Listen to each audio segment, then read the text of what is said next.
Okay, looks like it's 7 o'clock, so we'll call to order the December 4th meeting of the Wabash County Plan Commission. First up will be a call to order Randy Curlis, here. Jeff Dawes, Here. Sam Hen, Here. Chris Hickman, Here. Mark Mylum, Doug Rice, Here. Mike Roos, Here. Jeff Shorkin, Here. Sherry Slee, Joe Vogt. Here. Next, we'll have the approval of the minutes for the November 6th meeting.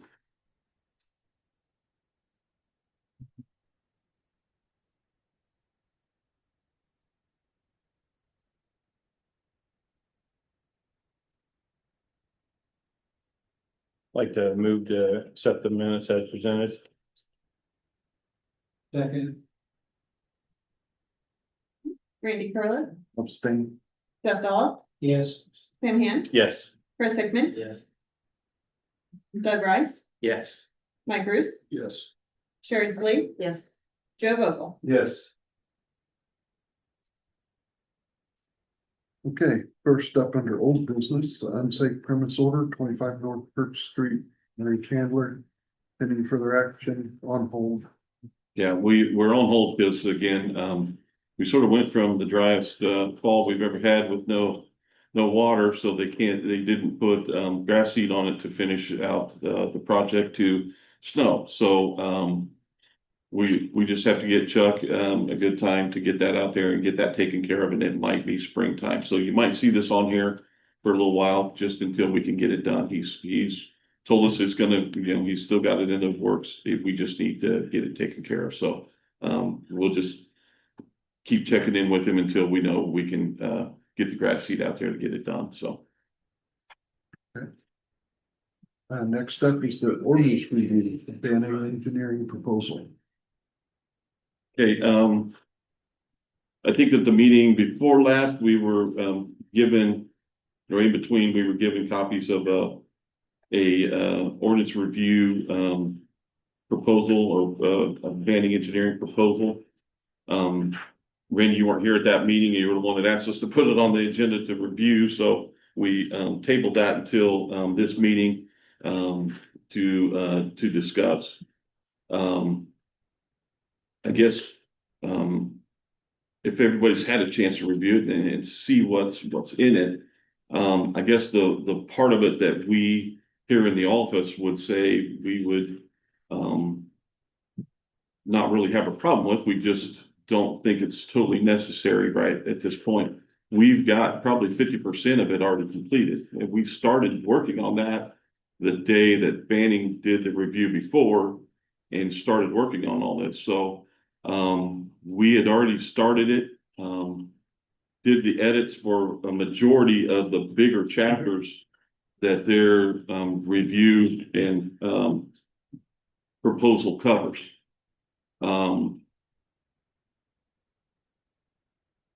We're just not sure at this point in time if there's a huge necessity to spend the amount of money that's in here for that. Whatever sections might still be left to be reviewed, and I guess to our end, what's the rush? I mean, we didn't do this 5 years ago or 3 years ago. Why are we doing it now? If there's some other reason why, it'd be nice to know if it is that we're trying to look at doing this and nothing is banning. I've sent everybody an email saying that we're grateful for everything they've done so far. We're just not sure at this point, should we do this? I think we need to get to the point where we have a little more done in the office, and then we would hand it off to them again, sort of like we did before, and say, is this what you had envisioned, the changes that we would want to make? There's a lot of money wrapped up in this, and I'm just not sure that we haven't already done 50 to 60% of this, if not more, when it comes to the actual cost that's in that proposal. But then at that point, because we've edited pretty much a version of almost every chapter, how do we go then and turn around and ask them to give us another proposal for it? that's consistent with what we've already done also. So we don't want to waste money, but we also value their opinion on what's been done, because we use their edits to change everything from. We're just not sure right off the bat that we want to just jump into it with that much money and take this over. I mean, that's just sort of what we've been looking at in the office, is like, wait, we've got a vast majority of this done. Do we really need to spend that much more money to review this? I don't know.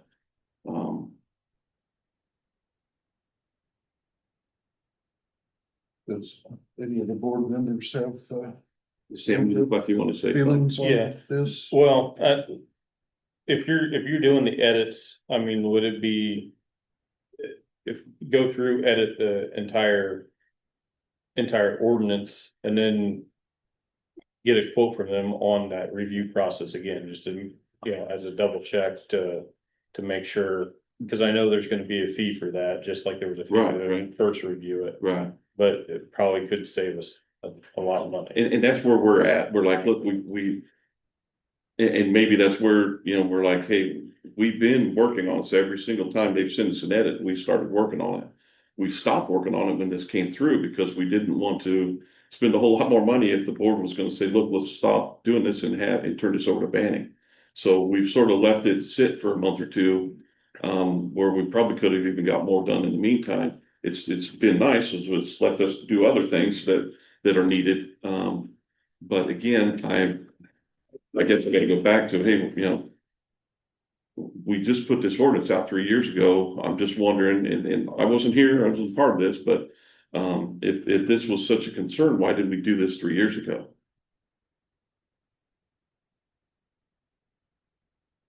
Randy, I guess my thought in this was nothing against Brian or Jen, and nothing against Mike and Steve Downs. But that's kind of what we did the last time, and that's where we are now. I guess I was questioning and wondering, should we just have somebody do it that has a little bit more, I don't know what you want to say, professional background? And I realize there's a cost to that, but I also know how busy their office is with other stuff. So I guess that was kind of my thought process in all of this. Yeah, we certainly do have other things. Oh, there's- that, Believe me, there's always we've gotta something else keep to on. do. We're never gonna be without something to do, I'll guarantee you that. The issue for us is we want to be involved with this, because we want to make sure that we know what's going into this too. Where, we want to make sure if these are the checks and the edits and the changes, that we're using this to our day-to-day stuff too. So we don't want to just be thrown something else again, to have to relearn everything all over again, that may change enough that it's an issue. There has to be a happy middle here somewhere where we can work on this. And again, does it need to be now? If it does, and there's a reason why, then, that's a whole nother issue to deal with. And, that's fine. I just don't, we personally in the office, that's our opinion, is I'm not sure that it's totally needed to do that. Now, if there's something out there that needs to be done as far as, funds to something that the county has that's related to this, that needs to be spent before a certain time, that's a whole nother issue. If that's something that needs to be done, we'd be happy to, at that point to say that. But if you're asking us our opinion as taxpayers too, we would say that's a lot of money to spend on something that we've already got half done, and that we still would like to have the review of it, but we also want to be a part of it, just to make sure that we're not missing anything, more or less. Jim, does the BZA have any thoughts? I mean, it seems like the last 3 years, you guys have kind of gotten thrown a lot of work. With all the, Did we take a vote to hire Manning yet? No, not from here. We did at the plant commission about, what, a year ago or so, I think. Was it that long ago? To do a review. They've done all this work. I think they're entitled to some compensation. We did. Oh, Yeah, the review to go through the ordinance Okay. as far as what issues we had concerns with, what areas they thought could use improvement, and that was a summary we gave you, what, 3, 4, 5 months ago? Yeah. Something? Yeah, I think we did. In July, we gave the board an overall summary of Banning's findings and recommendation and changes. And then we sent a rough draft of this chapter, which is chapter 5, which is the biggest chapter we had. We gave you guys a copy of it after we'd already finished it. So we've been working on some of this and checking this. And that was one of the larger chapters that they had fees for, was chapter 5, and we're pretty much done with it. We think that we've done that. That's why I said maybe if we get some more of this done, because there's some chapters we're probably not going to hard to touch. You know, the newer stuff with wind and solar and things like, you know, those are newer ordinances. So do we even need to mess with them? So there's other parts of that were incorporated into this, and we're probably not going to even need to mess with. So we started on the hard ones, which was the ones that we had the most questions about and needed the most changes done to it. And those are the ones that we've edited a majority of already. So we've just sort of sat back and stopped at it just to make sure, but we just didn't want to do a bunch of work and then have to turn it over and then find out that there's been a bunch of changes that, you know, we want to see different, I guess. So the thought is, if your interpretations with what they've done or your reviews, to me, would be different than what they were actually proposing or thinking, will it cost more in the long run to keep doing these reviews and changes? I'm just asking that. I mean, I would hope not. I mean, the changes that they've given to us is what we've incorporated. That was the whole reason why we asked him and was okay with it before. Well, that's what we did, and immediately we started doing our edits from everything that they were sending us. So is there a way, since you worked through roughly half of it, is there a way that we can work with them at the same time? So let's, like you said, section 5. So as soon as you get done with section 5, we can work with them to make sure that everything was meant like it was supposed to be. And instead of waiting to get through, I'm just trying to think of a way to get it done quicker. gotcha. Because I know Joe's here to, I don't know Yeah, if he can answer some of those questions or not. Yeah, Joe Miller, Bain Engineering. I'm not sure I can answer a ton of them. I do know, like, the first phase is gonna be adding a bunch of charts and diagrams and a bunch of stuff, try to help navigate some of those things. So I'm not sure to make the document more navigable, a little more user friendly. And then the follow-up portion was, I think, gonna be stuff that Brian's talking about, where it's editing the individual chapters and doing those things along those lines. So, you know, without looking at it and honestly having Mary look at it, it'd probably be hard to say. But I know that's why we're trying to do a two-phase approach. First, kind of get the skeleton and the bones outlined where everything's kind of consistent and everything knows where to navigate well. And then the second part was going to be updating the chapters and doing those things. So, yes. So, I mean, I would say we don't know what's been changed exclusively, so it'd take a little bit of time, I'm sure, to figure it out. Is it an option to, like, they've got chapter 5 done, to have to review that, or? I don't see why not. I think the main thing is, and I know it was the one thing that, you know, Mary and I had talked about, we want to make sure that the document itself is navigable, and like we would have CAD guys work through putting together the diagrams and charts and outlining some of those things. I think that most likely adds a lot of the user friendliness of it. I think that you guys are trying to strive for. I don't know if that stuff's been implemented or not. To my knowledge, I don't think we've done a majority of that kind of stuff, diagrams or anything. It's just a rough. Yeah, and that's just chapter 5. We're looking more at the substance of it and the day-to-day use of it for us. For us, it's going to be easier because we see it every day to everybody out here, it's a little different. We know a lot of what's in there, majority of what's in there, it's 300 some pages even. There's still a lot in here that we don't see on a daily basis. We don't use as often as other parts of it.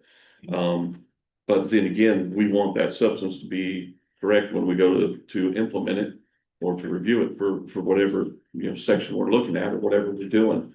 We just think we've gotten a portion of it done to where this may not be totally relevant for us. I don't think we want to say yes, and not because it's not needed or, but we've done a lot of this already, we think. So I just don't know how to go about saying, hey, how do we get this to banning if that's what the board wants us to do? Or do you want us to go ahead and keep working on it for a couple more months, finish out what we think we can do with everything, and then get it to them with a larger review and say, here's what this is. Now give us a proposal for taking a look at it all together. Would that be something else we can do? So Yeah, and add the diagrams and charts, because we don't have that, stuff, if that's something that they want to do. Would it As be, a new kid on the block here too, I haven't been through all this. The stuff we're doing now, how would that impact what Banning would be doing then when it comes to the carbon capture, the vests? And anything else would it be best to get all that in place and then have that part of an overall If we want to incorporate that, or we want to leave it separate. separate? Mark would, we probably ought to do those as separate right now, unless we can figure out a way to incorporate it at the same time, that we have a, sort of like we did with solar. I mean, we incorporated chapter 13 in our new ordinance, and that was one of the latest ones we revised and redid. I guess we could do the same with BSS and data centers and whatever else is CCS, whatever else is coming down the pipe. If we can do it, if we get the timing right, I guess. We don't want to have to go through this every month, you know what I mean? I guess that's what I'm trying to get at. We don't have to have a public hearing to review every single one of these and going to that, and I don't think I put this in here. Well, I did. I think we have it on down. I'll talk about it later. Right. Briefly, but yeah. would it be, because the first section that just mentioned is developing, improving user friendliness, legibility of the zoning. If that component, from layout and mapping and all that, sounds like it could get pretty complicated. If we would work with them to do that part and allow you all to go ahead with what you're working on, and then would that interfere with what you're working on? Oh, I don't think so. That's what I'm saying. It could. Well, it may, only because if they're doing stuff before we get specific wording in it, it may. It just depends, and we don't have to go back and keep editing something either. I didn't know if That's what I them said, working maybe on if that you, section with you guys working could actually help things out. getting yeah, that part. yeah, I like that idea a lot better, where they can be working on like that first phase, and then you guys can be going through each chapter, making the corrections that they sent. And then just throw everything together and speed the process up. if you had to guess, Jennifer, where you think would be our next step as far as what chapter we would move into? Right now, when I left off working on them, I was working on the CAFO chapter. Chapter, no, 11, chapter 11. 11, but I'm not going, I haven't been going in order, been going based on where the. Based on issues were. needs and issues, yeah. Chapter 5, 4, 5, 6. Because that's what they sent us. They sent us their list of here's where we think you need to, concentrate on those, and that's what we've been doing. The largest numbers is where we've been working on those first. Between tonight and tonight, we could do the vast majority of this and save the county $80,000. That's in my opinion. I think we could do the vast majority of it. If we need help with charts or diagrams, perhaps after we get done, or if we see we should put some somewhere, contact, and maybe instead of $86,000 charge, it's a $10,000 or $15,000. Hey, we'll throw in some charts for you, or we'll create these. And I as a taxpayer in tight economic times, seeing the county put out money for something that could be done in-house potentially. And if it doesn't work and we have to go back to them and say, look, this didn't work, we tried it, you know, we want you guys just to redo it, would it hurt? I kind of like Doug's idea, having the two of them kind of work. Once we went through it, then sending it to planning to see if there's any other adjustments from what knowledge and background they have.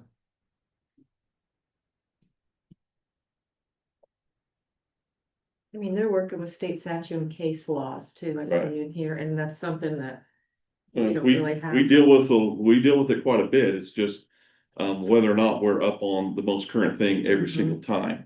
And you can put something in the ordinance today and tomorrow it gets changed. So there's no guarantees on anything when it comes to some of that stuff. But obviously, we're doing the best we can to keep up on all that and checking it and reviewing it. So, and we do on a daily basis pretty much have to deal with it and depending on what we're doing. We review a lot of IC code and Having them look at it down. yeah, and there is some stuff like the charts and stuff. I don't know if we even want to, try to conquer that. If they have CAD people that can do that kind of stuff, I don't know if we will even want to try to deal with something like that. We might even have to go out and buy software for it. Well, if we can have them help us with something like that and the overall review after the fact, I think that would be good. We started doing this, the day I got here. Every time we saw something in the ordinance, we were writing notes down and we've been doing these edits for 3 years, more or less. I made a copy of it, a Word doc and started editing it, at least 2 or 3 years ago. And we've been doing this ever since. Now we did, like I said, we sent off the entire thing to Banning for their review. And believe me, they sent us back a lot of stuff that we've used, absolutely. And glad we did, because there's a lot of stuff in there that we needed to review up and the checking. It's worked out so far. We've gotten enough of this. We're just not sure this whole thing is wanted, and I don't know how to move forward with that yet. I get what you're saying, and Doug, I do. But if there's another way we can do this without this total thing, that's what we need to get to. And maybe that's something that Yeah, we do. And total honesty, I appreciate the situation everybody's in here and trying to do the best for everybody.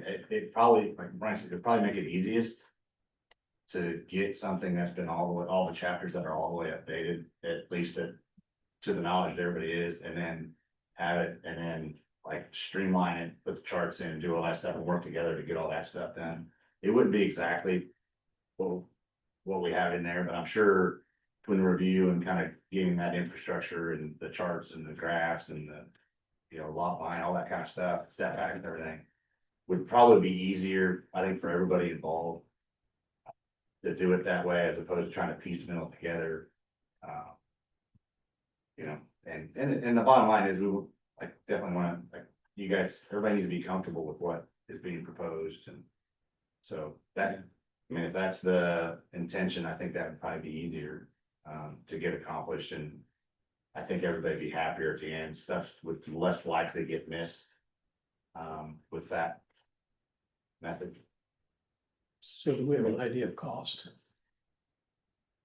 that's gonna have to be up to them. I mean, That's gonna have to be updated. we've got what they've given us here, but like I said, there's a lot of this is already, we're pretty sure it's already done. So as far as a path forward, would it be best after the meeting for you and Brian, Jennifer, to get together in a conversation and analyze? I mean, it sounds like they're doing a great job of Okay. getting this thing moving forward, Okay. and I think you guys could probably just work with them and be like, hey, what's your time frame? When are you thinking you'll get the updates done?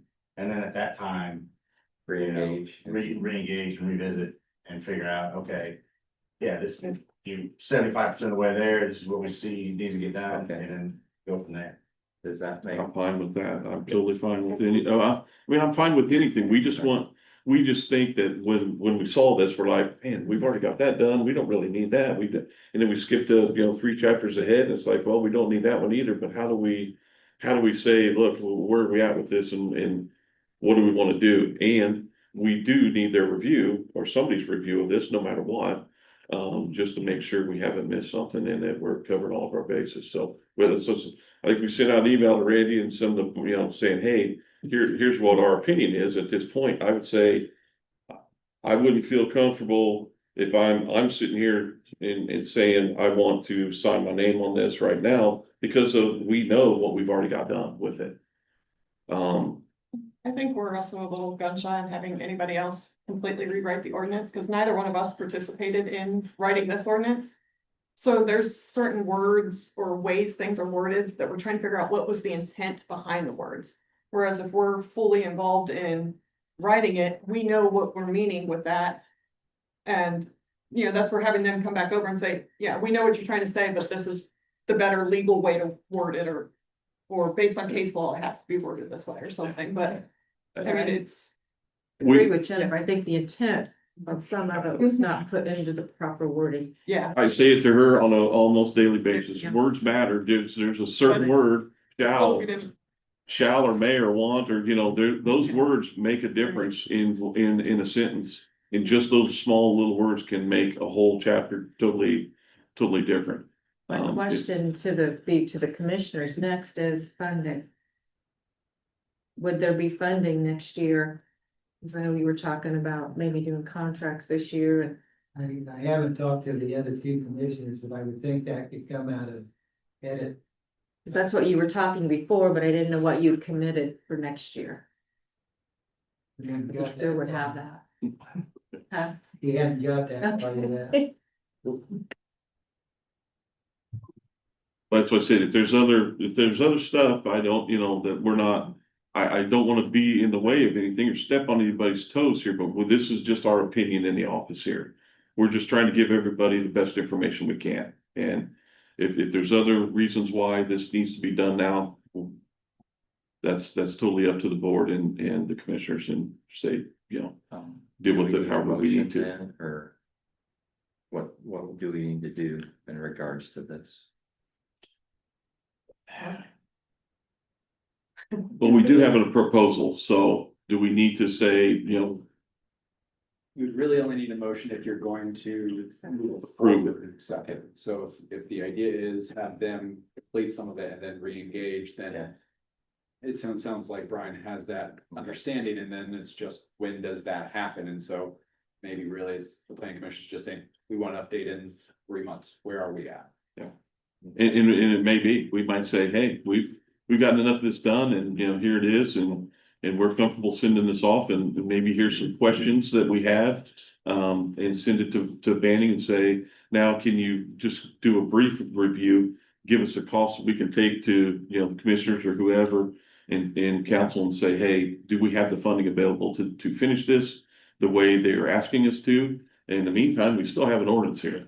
So we still have something to use. It's just maybe not be the thing that we perfectly want, right? So. So 3 months, see where we're at. I think that's more than enough, don't you? I mean, I know most of their stuff has 3 weeks, 10 weeks on certain chapters, which puts us right in line with some of that. 10 weeks, 2 weeks, all total. If they were doing these all together, it would be, 11 months, is 9 to 11 months is what they're saying. But then they didn't know we had, probably half of this done, which cuts that time frame quite a ways down. So, We can definitely give you all an update number before March meeting. Well, wait a minute. April's meeting, 3 months. Before April's meeting, get in contact with Mary. Hey, this is what we've gotten done so far. What would Banning's cost potentially be on moving forward with this? Or if we're not to the point where we think it's ready for a full cost from Banning, at least bring it to you guys, let you see what it is. And then maybe another month or two if we get slammed, which I mean, it's winter, people don't build as much in winter, so we have a little bit more wiggle room with time, so.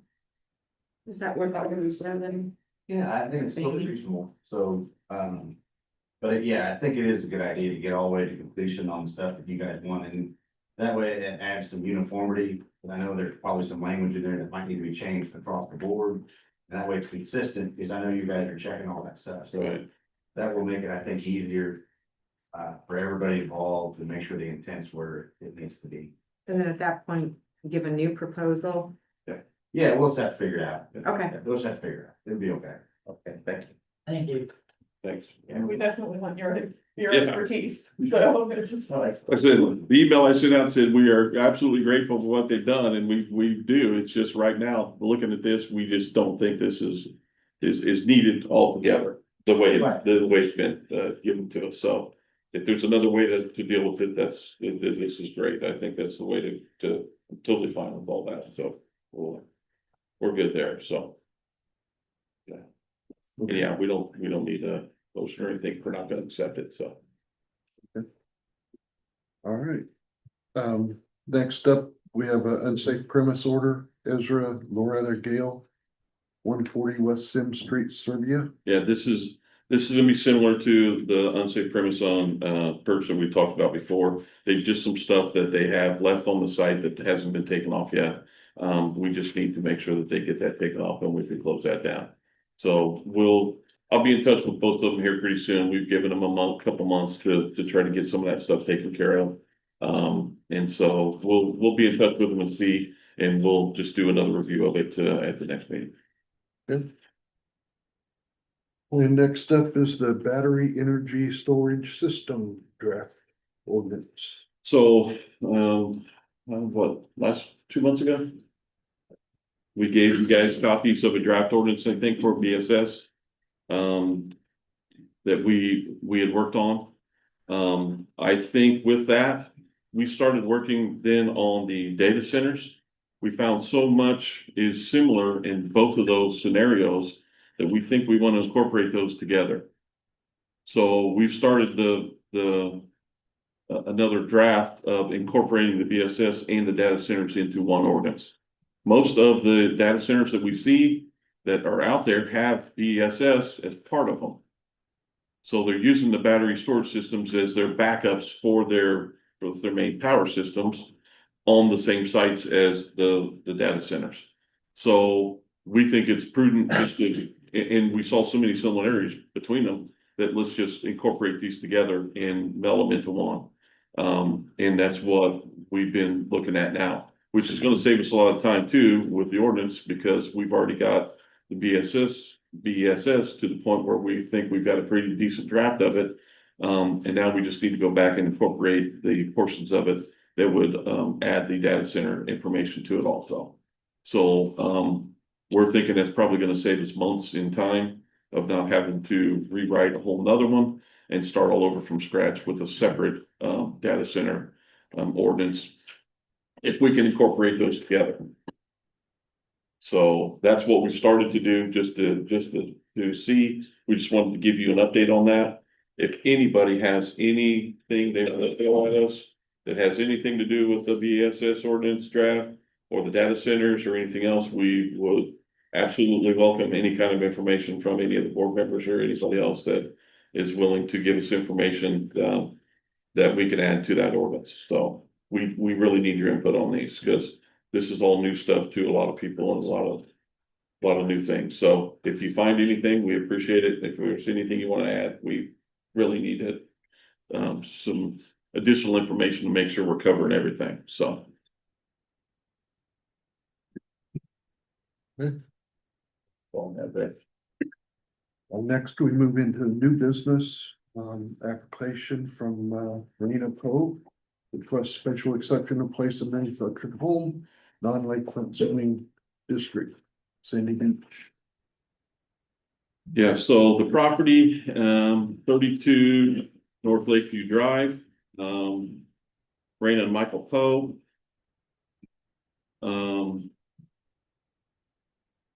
Get the property pulled up here, let's see somewhere.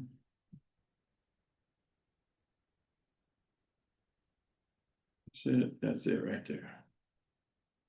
Okay, you should have the special exception application in your packet, along with the GIS information, a survey showing the overview of the property that was done several years ago by John Stevens.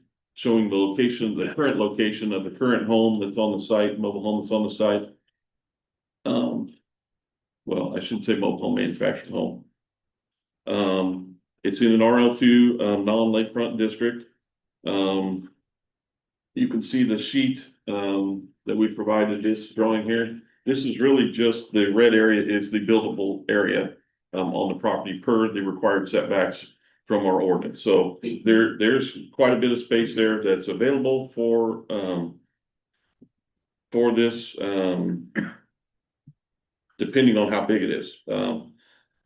I guess this is where we need to turn a lot of this over to the pose, because we have some questions about what's actually going in there or being requested. So we don't have any information on a new home yet.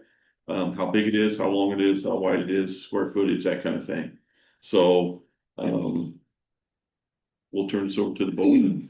Any further questions? We have information in here that we've gone through and taken a look at, so.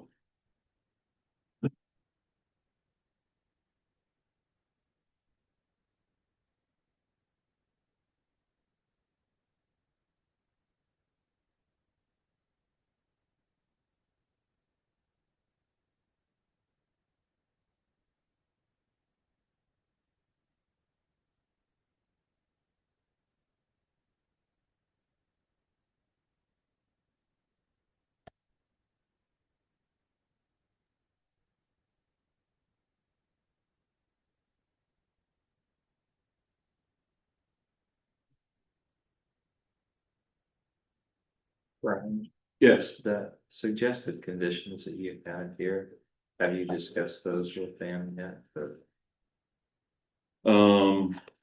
as far as, That like, it will be a new conforming ordinance. oh yeah, they've told us it's gonna be new, they just, right? You Yes. just said, they haven't picked out the model yet, so Okay. we don't know square footage, we don't know,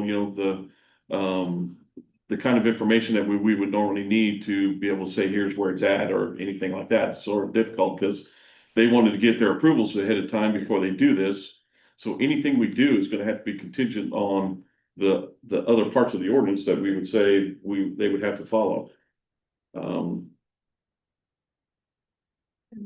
Yeah, and all that, the 1, 2, 3, and 4, that's all, underneath there is all stuff that's in our ordinance that would say this is, the replacement, it has to be put on a menu, on a foundation, skirted with, a skirting.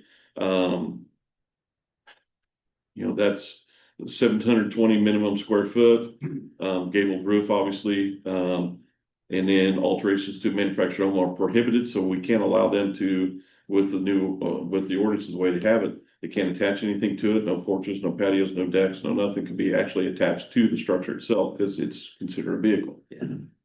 So it's not actually, even though the tires may be taken off and the chassis may is still considered a vehicle through the state of Indiana. It's been through the BMV. It's not titled or deeded the way a regular piece of property would be deeded with a structural home on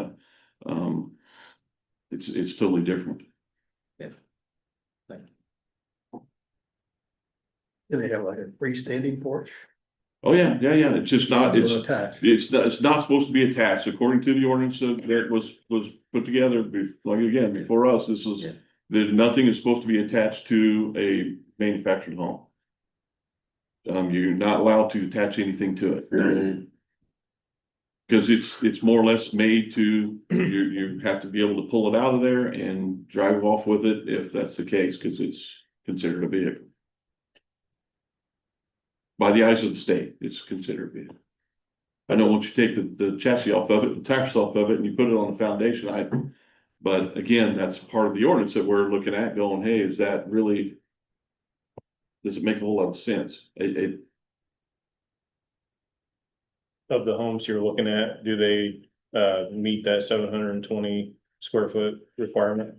It would be a 3 to 4 bedroom, double wide, so it would be bigger than the 7 that I did. It was like, the mobile home is up there, would actually be moved out, and then like in the middle. We didn't go looking, because if you guys say no, that would be a wasted point to go look. if you guys would deny us. And that's the whole reason why we haven't went looking.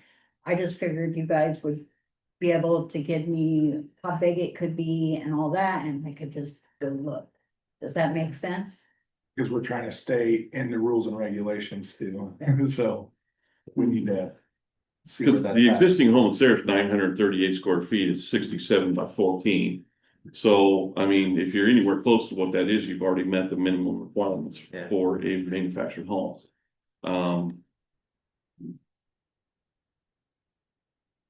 Well, I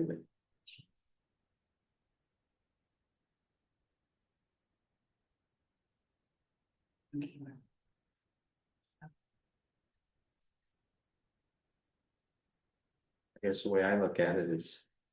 You're improving the value of the property, improving the visual aesthetics of the property. the small,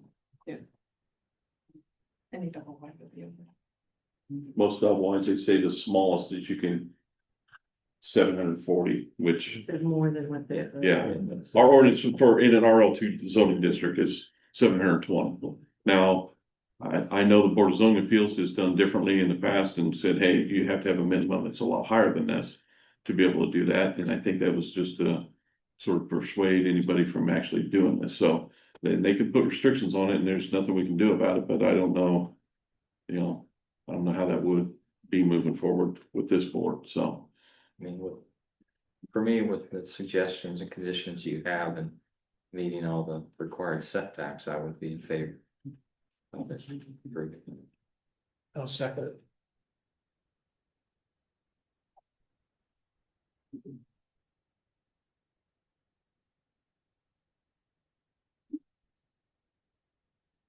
Randy Curlis, Yes. Jeff Dawes, Yes, Sam Hand, Yes. Chris Hickman, Yes. Doug Rice, Yes, Mike Bruce, Yes. Sherry Sleeve, Yes. Joe Vogel. Yes.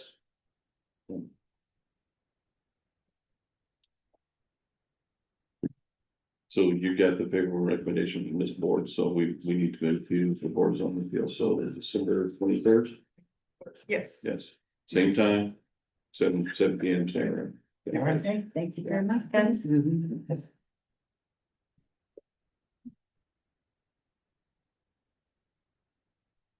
Okay, next up, application SC 25-013, Montana 2 LLC. Request a special exception to operate a liquor store in a building partially used as convenience and gas station. Okay, anybody here from Multnomah? Yes. Properties at the corner of State Road 16 and Chippewa, in Rowan. It's an existing gas station right on the corner. As you can see by the paperwork that's been given to you, there's a portion of the building they would like to use as a liquor store. And a portion of it that's an existing gas station and convenience store that they would like to keep doing the same thing that they're doing with right now. On page 57 of what we've given you, there's a sort of a diagram of the building that has a red area and a green area, sort of showing the existing structure and how, which side they want to do what with.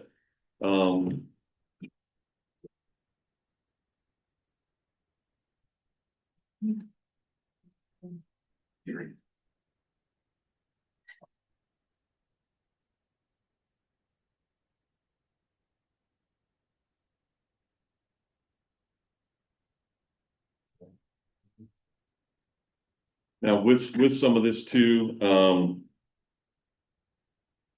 we need to also let the board know that as part of this, there is a meeting, that we asked the, owners to go to the town, of Rowan and pitch their idea to the town, since this is within their town limits. And get their approval for that. We have put the minutes of that meeting in your packet on page 69.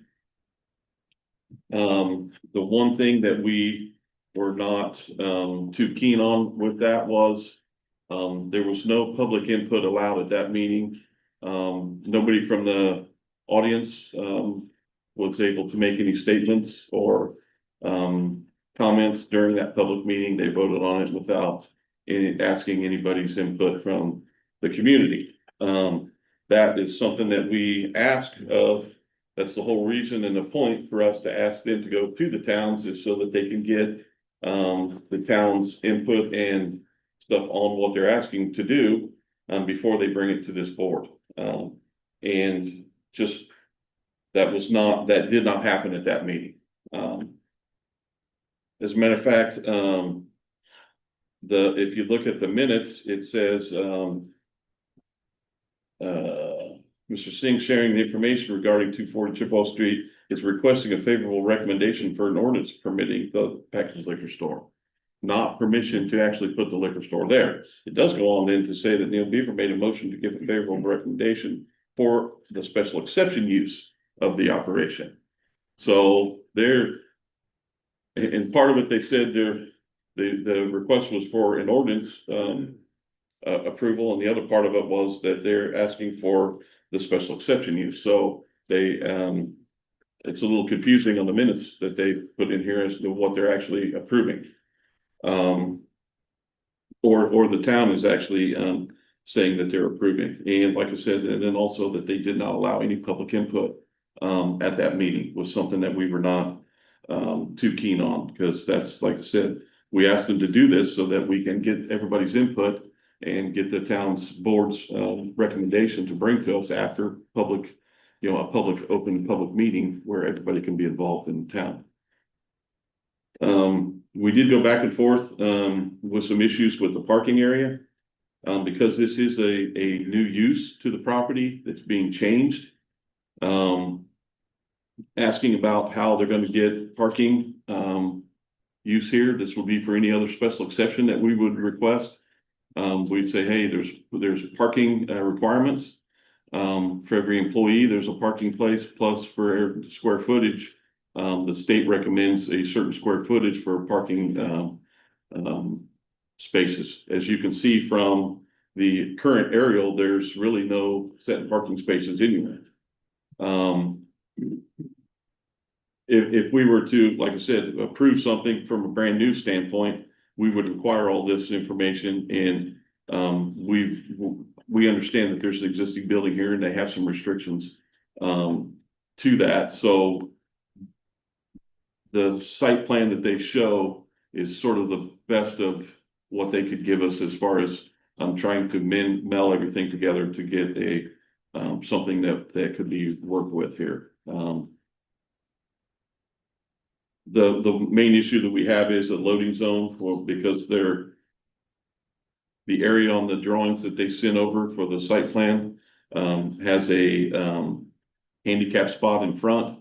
Between the handicap spot and the gas tanks or gasoline pumps are the actual gas tanks.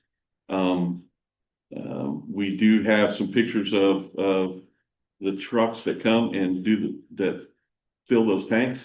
And when they do, nobody can park there. There's no place to park. You can't get to the gas pumps on that side, and you can't get to the parking area. So that's one of our main things is how would people be stacked in here with parking when there's only, really 6 parking spaces on the whole property for all that.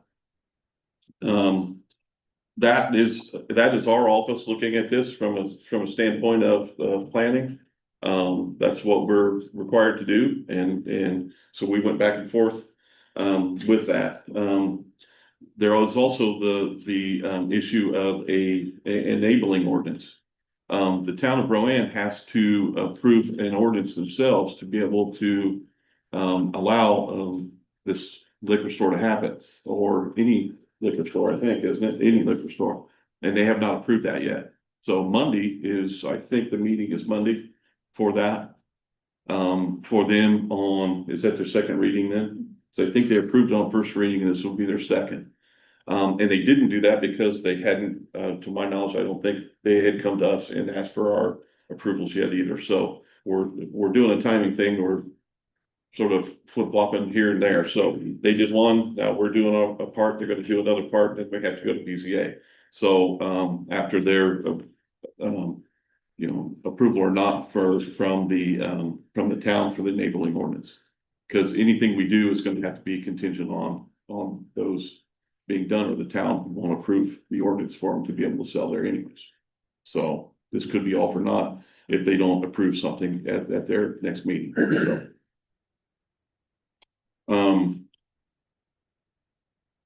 I think everything else we had sort of summarized in some of the paperwork we had sent.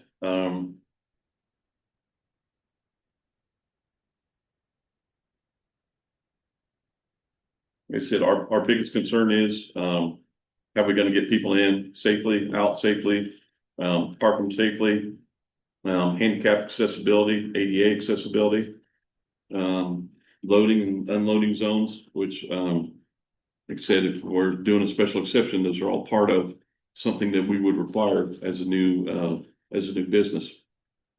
And that's why we've looked at it and asked for, the information that we have as far as the drawing goes.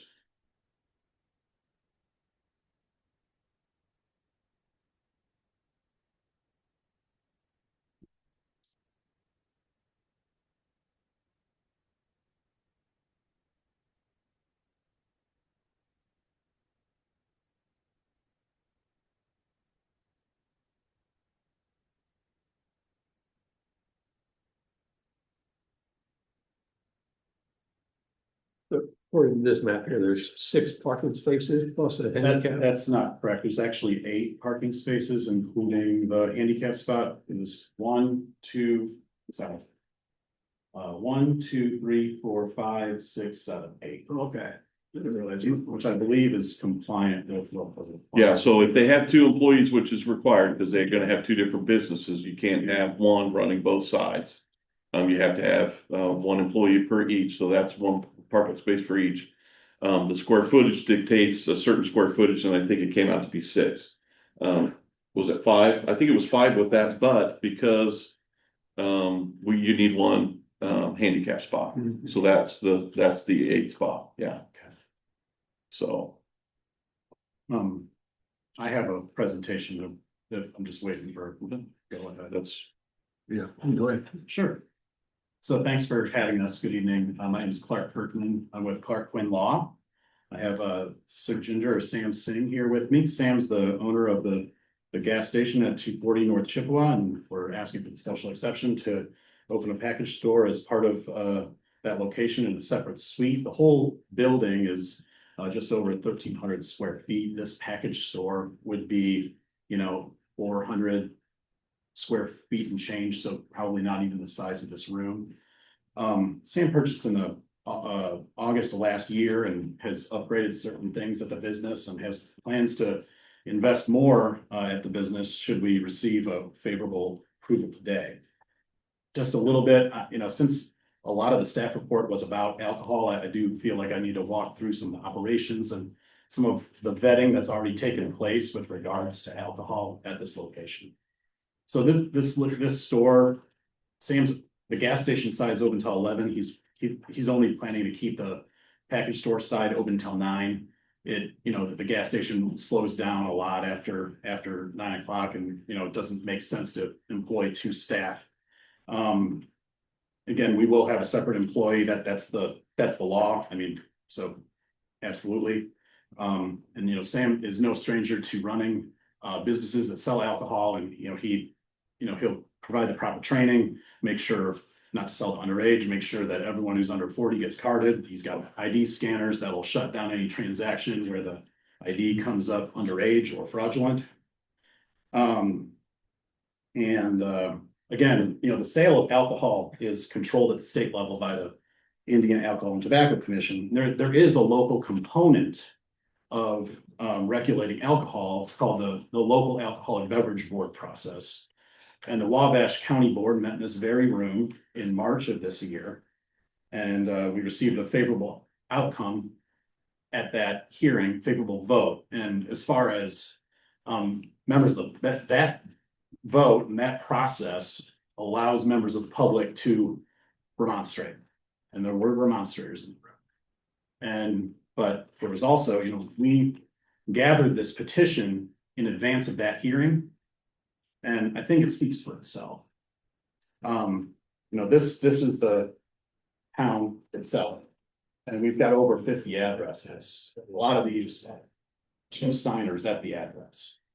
And we've got the 1 mile, I saw people flipping through, so I won't belabor it, but 5 mile. The support of the town council spoke for itself at the hearing.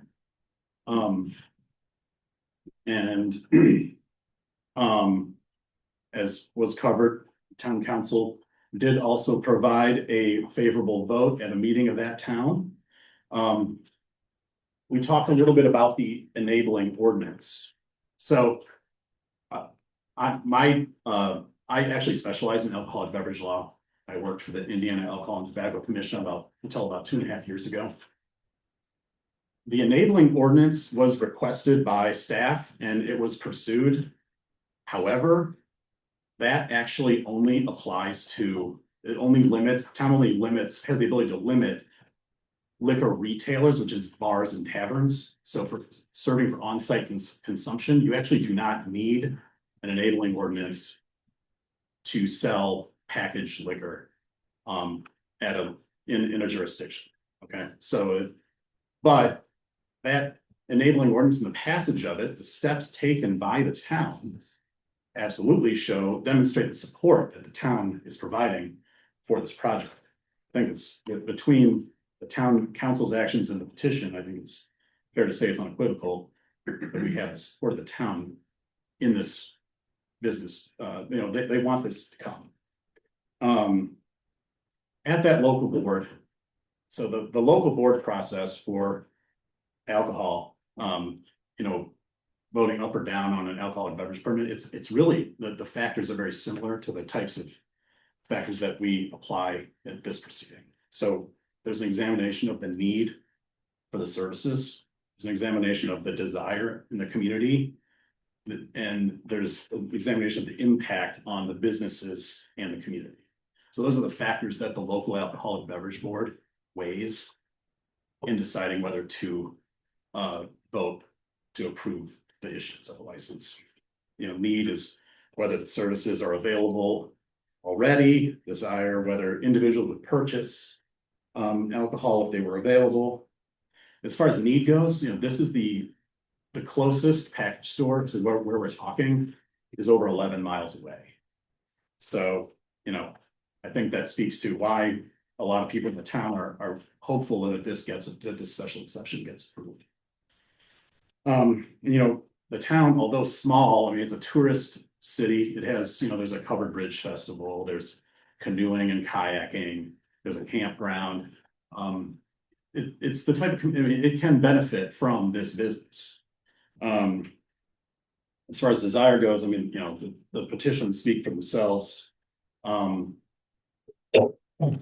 And, impact on the businesses and the community. We at that hearing, we talked about how, obviously like a more vibrant downtown helps every business. The needed revenue, tax revenues and jobs. And again, this is not a place that's going to be open late. We're going to be closing at 9 o'clock. Turning to, the findings that we're talking about today, a special exception will not be detrimental or endanger public health, safety, or welfare. I think that, and the finding talks about sale of alcohol really in a general manner. And I would just submit that, that is an aspect of this project that has been covered by the public board that, who's expert in it. And then the second factor about, not substantially diminishing property value.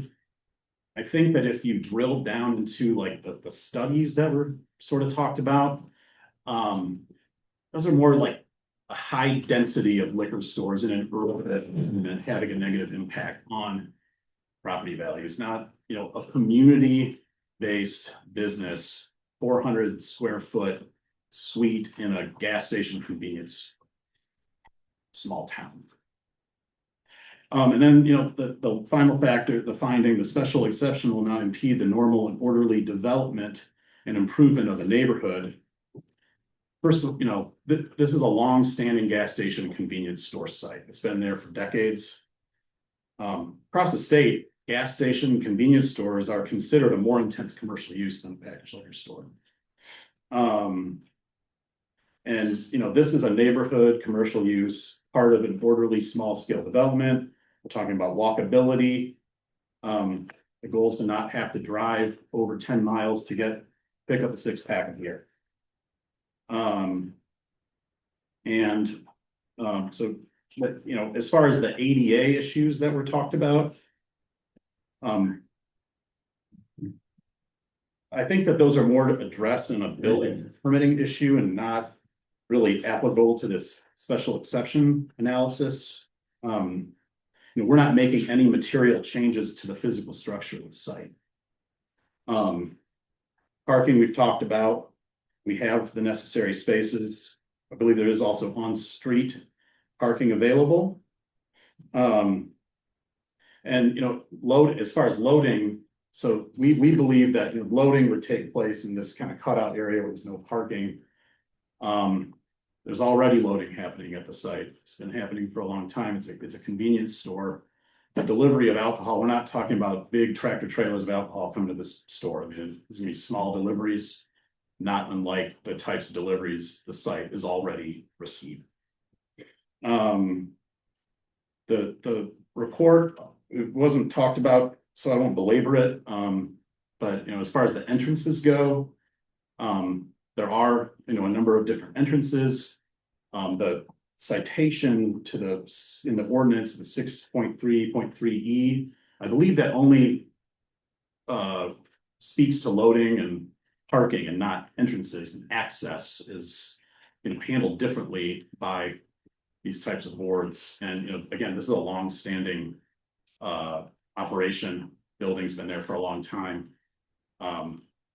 So, you know, as far as changing any entrances goes.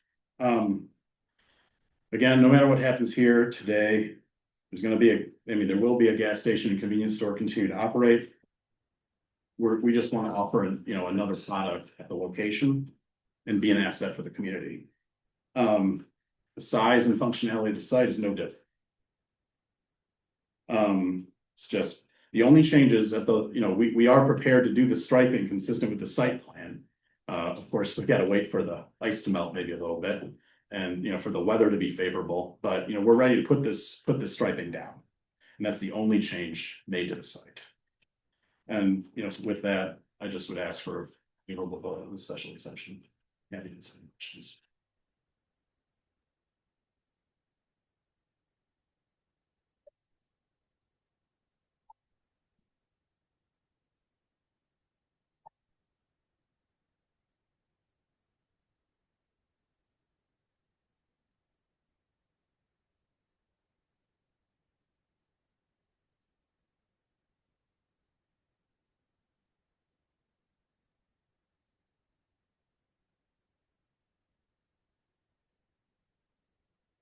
The Monday, Rowan's gonna have another meeting on this, correct?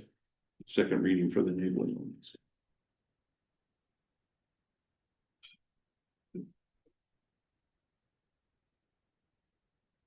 So Mark, does any of the lead ordinance, does it pertain to package stores?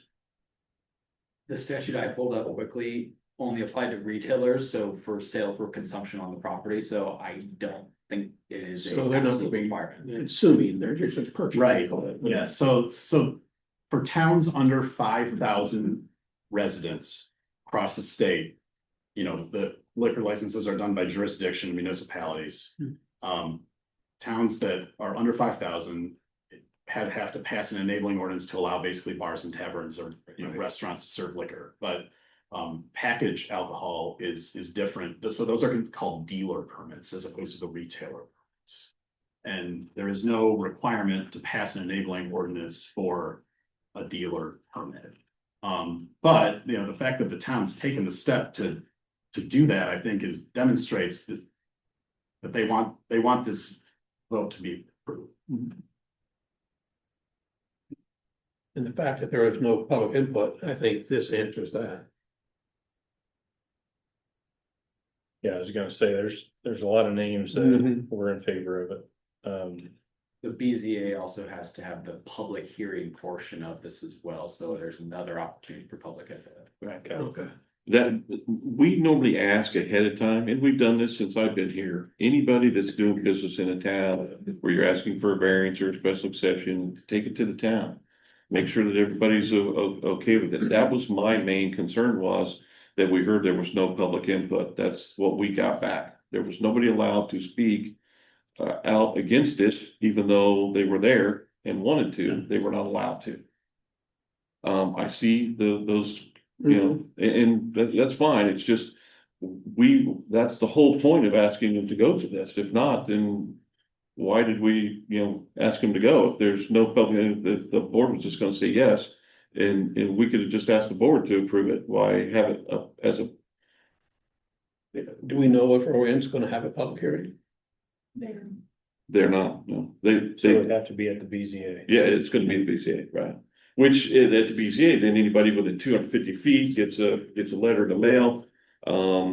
State ordinance will also say that we have to put an ad in the newspaper, so anybody that wants to be here for that can still be here for that meeting and be a part of it and hear that, which is fine. We just wish the town would have done it at that time. We'd been way, you know, we wanted their input and we wanted their stuff. We wanted to see the minutes reflect that, hey, we had people here that had some discussion and wanted to hear it, and the town discussed it at that time. I just don't want to walk into these towns every single time and say, hey, you know, you need to come to us and it's our, you know, we're the final say. So we want to hear from, that's the whole point of doing this. If they have their own boards, they have their own, you know, stuff. We wish that would have been the case. Not that it's a stopgap here, it's just, we wish that would have been, you know, part of the process. When we found out it wasn't, that it was just sort of disappointing that the people that were there for that and wanted to speak were not allowed to speak.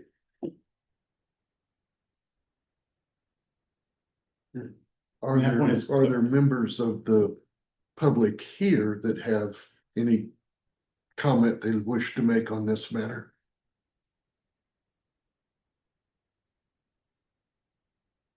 Okay, good. And again, I mean, that point is well taken. I would just reiterate that at the March local board hearing, the public definitely had a chance to give their input, and members of the, you know, the people that sit that board, there's an excise officer, and there's a appointee by the mayor of the largest town, the county commissioners, and the county council.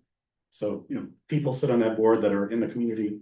That you're talking about the excise board, right? Not the town. Correct.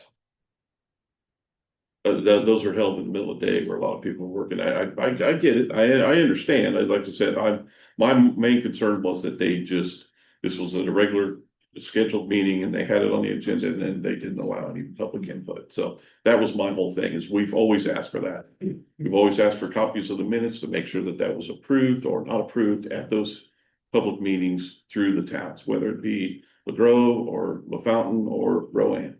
We've always asked for that. That's one of the things we want to hear from, is those town boards, and the same process more or less that we're doing here, that they do there before they bring it to us. Make sure that everybody's involved and everybody has their opinions. You know, read or looked at or gone over. So that was my big thing. I just wanted to, it was just a little concerning that did not happen at that meeting. And we wanted to make sure that the board knew that was something that did not happen, that we would normally ask happen. But there's still gonna be a public hearing at the BZA. There will be for the BCA, exactly. And at that point, exactly, so the difference there, I guess, is that it's not gonna be publicized townwide, even though it is, because it's gonna be an ad in the newspaper. But only anybody within 250 feet are gonna get direct contact. So we're gonna send them the letters directly to each one of those. They're gonna get a letter saying, hey, here's the reason why there's a special exception application or petition in front of us. And then have the opportunity to come in and remonstrate. And I'm totally fine with that, but like I said, we just wish that would have been done first at the town level. That's the whole point of not stepping on their toes and letting them sort of look at this themselves and go through this and then give us a true representation of what happened. Yeah. And we just feel like that didn't quite happen there. Now, like I said, it will happen with us. We'll get it, and the BCA will be a part of that. It's just we wish that would have been a more prevalent at that town meeting. So I will say, I was not at that meeting. I know that, of course, the town's in receipt of the petition, so perhaps that, they base how they handle the meeting, get hard on petitions. I'm not blaming. We just, like I said, we wanted that input, a little more input from everybody that was involved or could have been involved that were not allowed to speak at that. That's all. Hearing. Right. Well, based on the information that we have in front of us between the petition and the town board giving a favorable recommendation, I'm gonna move for a favorable recommendation to the BZA. And then knowing full well that that's where the public hearing needs to take place, and the BZA will have to make that decision. Absolutely. Motion. I put them. I'll second.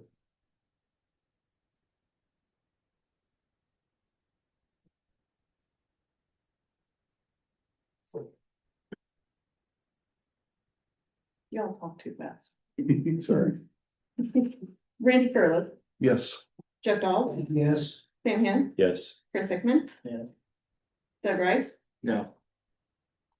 Mike Bruce, Yes. Sherry Sleep,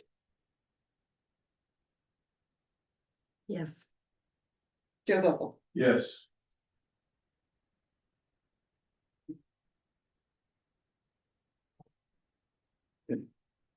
This should be 23rd. All right, thank you so much. December 23rd. Yes. Okay.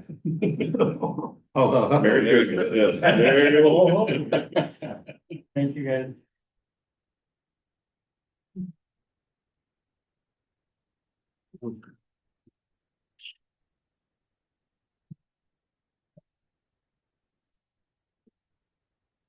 Okay.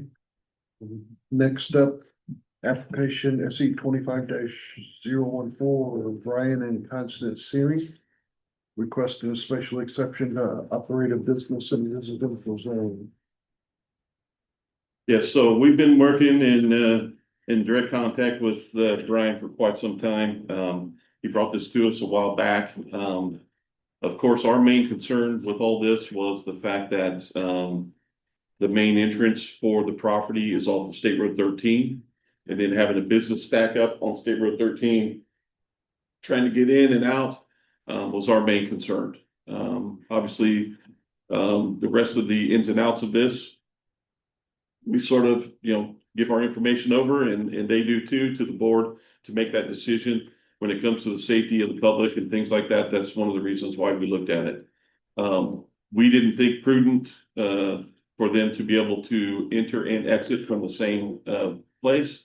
So their main driveway where they enter now off of State Road 13 will stay the same. It'll come in, but their plan, as you can see, that they have provided copies of to the board, sort of shows that they will, and I think the main overall is page 87 of the board packet, where they have done some upgrades to the property since they bought it and upgrades to the mapping system we're looking at on the GIS. I think you've gotten rid of a couple buildings too and upgraded some of the driveways and things like that. So what their plan would be then is to have an entrance off of State Road 13, but then exit out off of the street to the south, Washington Street, then anybody can either go then down Grant Street and go to 200 or then come back out on the 13 in a different manner. Rather than trying to get out at the same entrance that somebody else would be coming into the business at the same time.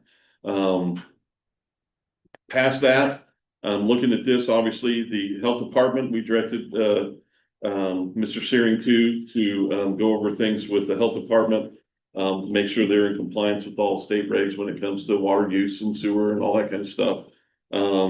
So those were things that Chris, I think, was it Chris that went over with you and took a look at, and you have probably a list of things that you're required to do through them. And I think it was part of the utility and infrastructure where I saw that, yeah. On page 83, they sort of give a summary of what they're planning on doing.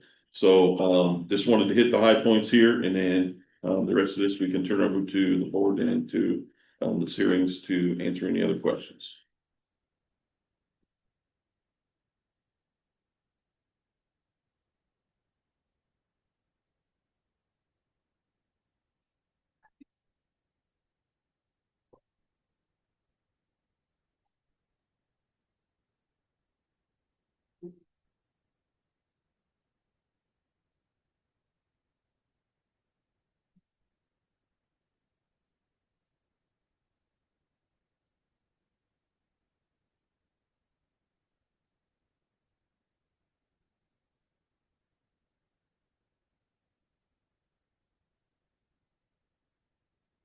Is this based like a food truck? Yes, Okay, it'll be a to-go barbecue concession trailer. correct. So there's not gonna be any like sit down, it's pick everybody Yeah, up. to go, only to go.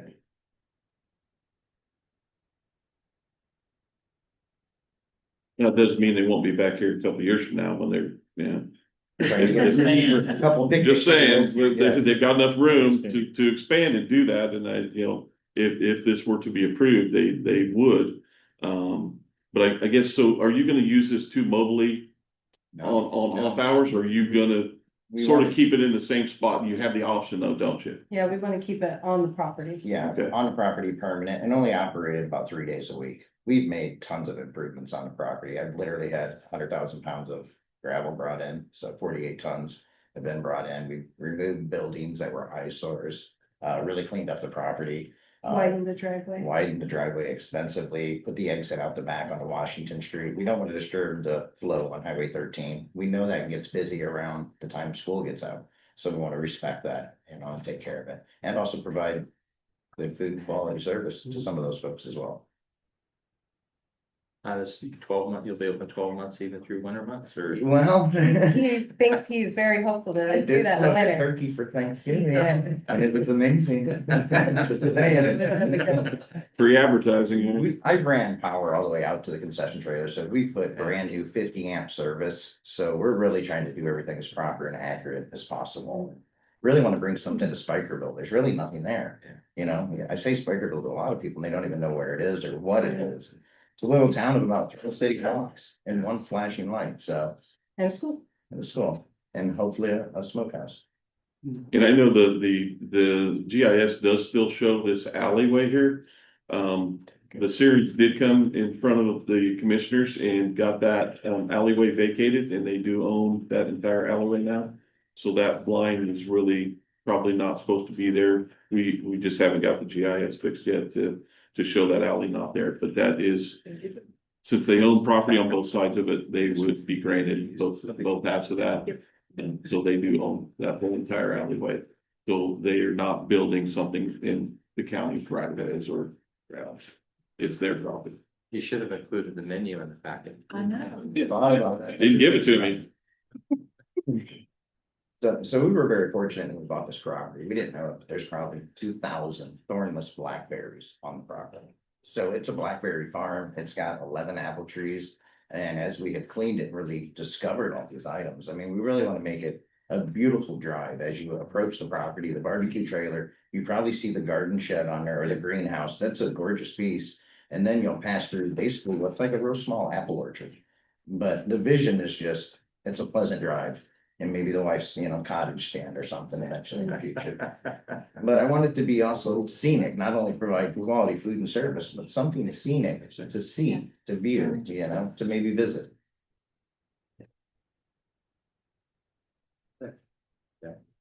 He's gonna torture the football team and the. Oh, it'll be cooking for hours in a good place. Yeah, it's gonna be torturous. You gotta smoke a brisket for like 14 hours anyway.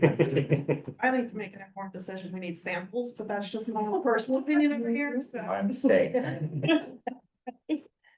I'll make the motion for favorable. I'll second.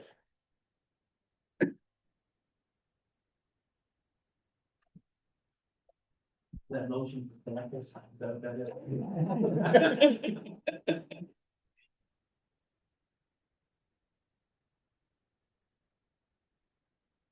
is? Randy Curtis, Yes. Jeff Dawes, Yes. Sam Hand, Yes. Chris Hickman, Yes. Yes. Mike Bruce, Yes. Sherry Sleep, Yes. Joe Vogel. Yes. The 23rd. With samples? I don't know if I can legally. You're not all gonna be here, so some of us will, but Thank you so okay. much. Thank you. Thank you for your time, guys. Stay warm tonight.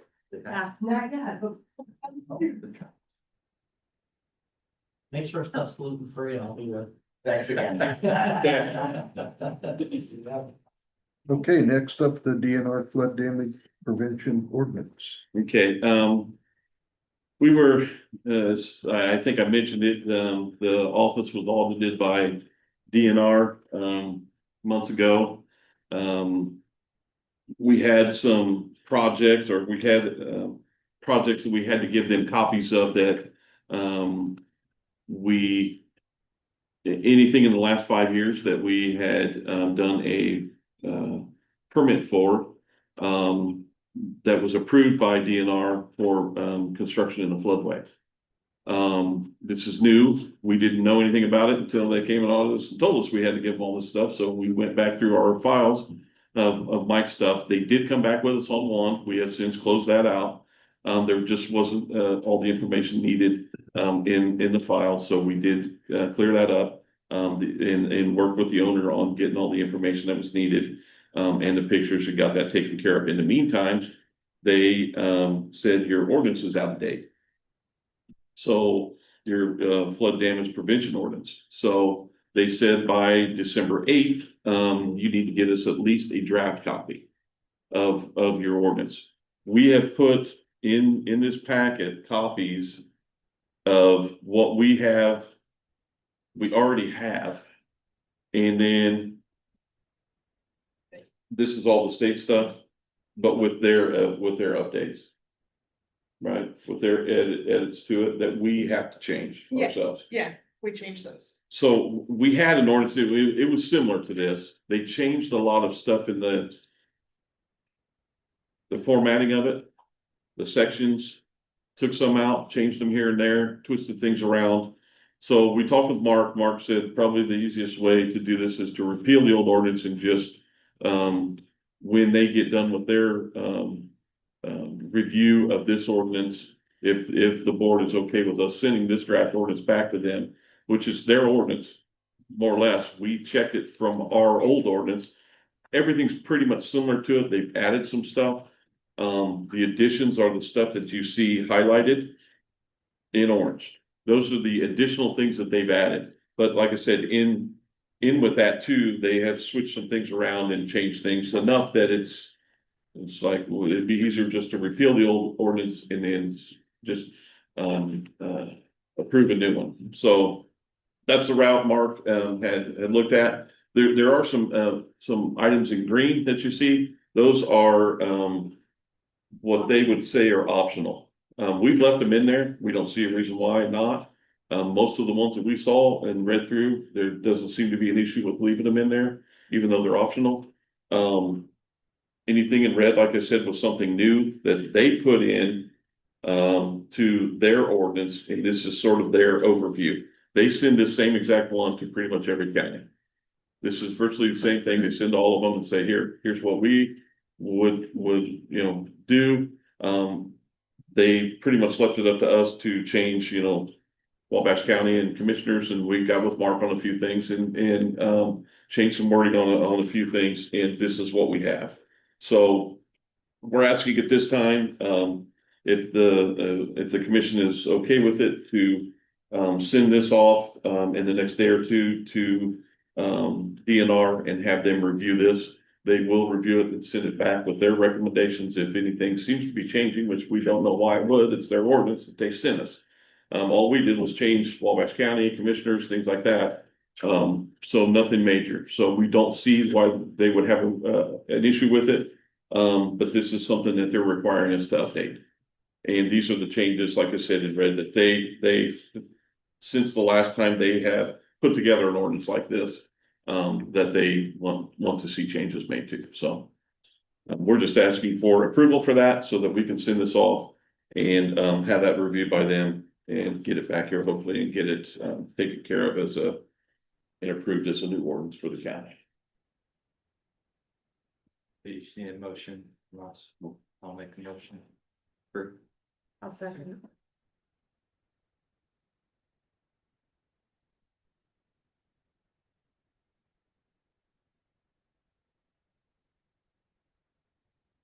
Randy Curtis, Yes. Jeff Dawes, Yes. Sam Han, No. Chris Hickman, Yes. Doug Rice, Yes. Mike Bruce, Yes. Sherry Slee, Yes. Joe Vogel. Yes.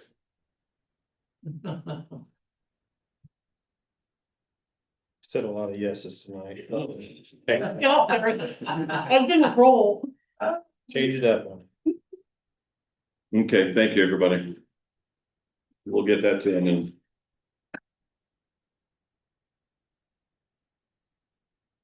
quite the objections that we got.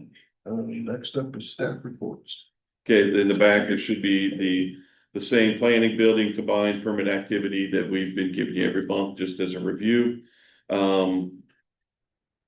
The difference and changes between year to date and last year and the year in 2024 to 2025. We're up quite a bit on permit activity from 61. 61. And also monthly income for that. Believe it or not, the variances are down. We did have the bumper crop last year when it came to it. Yes, exactly. But we've in one day. So it's the year's not over yet. So these numbers will obviously change for the end of the year stuff. And like I said, this is mainly just information. If anybody does have any questions, we'll take those. If not, we'll move on. Complaints, okay. Move on to complaints, open active right now, we have 27. 12 with, our legal department and, 2 and unsafe for a total of 41, current complaints. 20 of those under monitor.